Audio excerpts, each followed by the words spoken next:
Invest করবে তার father serious ছিল, গত দুদিন আইসিইউ থাকতেন, আজকে মারা গেছে।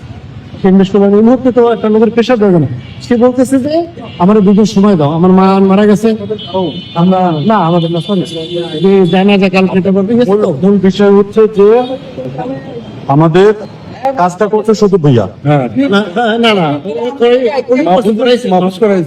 মাহফুজ করাইছে মানে ওনার পিএসএ পিও মাহফুজ উনি করাইছে যাকে দিয়ে ঘটে এটা ওনার দায়িত্ব। যেহেতু এটা দেখলাম যে স্থানীয় সরকার বিভাগ, তার মানে আমাদের উপদেষ্টাই তো এটা দায়িত্ব। ঠিক আছে, ধরেন তাকে দিয়ে করাইছে, কন্ট্রাক্ট ছিল 20 কোটি টাকা আপনাদের সাথে।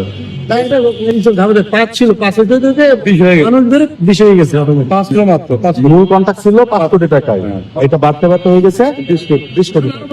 আপনি আসছেন উনি আসছেন আর বাড়ি আচ্ছা, লোক বাড়বে জানলে এখন ওই ইয়েটা কই, যে লোককে বদলি করা হলো দেখি ওর ফাইলটা দেখি।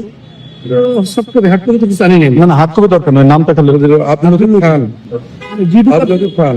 আপনি যদি বলবেন যে লতিফ খানের বিষয়টা আমার পর্যন্ত আসছে, আমি ডিল করতেছি, মঙ্গল বুধবারে মঙ্গলবারে টাকা পাওয়া যাবে। আব্দুল লতিফ খান উনি ছিল হচ্ছে সড়ক ও জনপথ বিভাগ।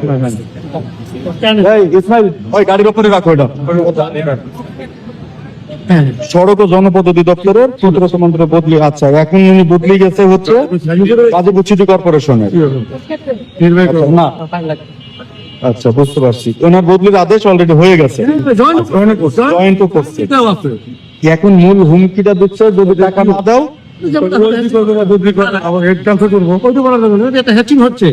আপনি শুধু বলবেন যে আমি আমার মাধ্যমে আসছে, আমি ওই কাজটাই আমি করে দিচ্ছি, তাহলে আরো কম হইলো। আপনি ইনভলভ হইলেন, এই চাপ দিয়ে লাভ নেই। ইনভেস্টার তো মাদার মারা গেছে, সম্ভববার আমরা এটা করবো। টাকা দেবো, তোমার ইনভেস্ট তুমি দিতে পারো, আমাদের সাথে।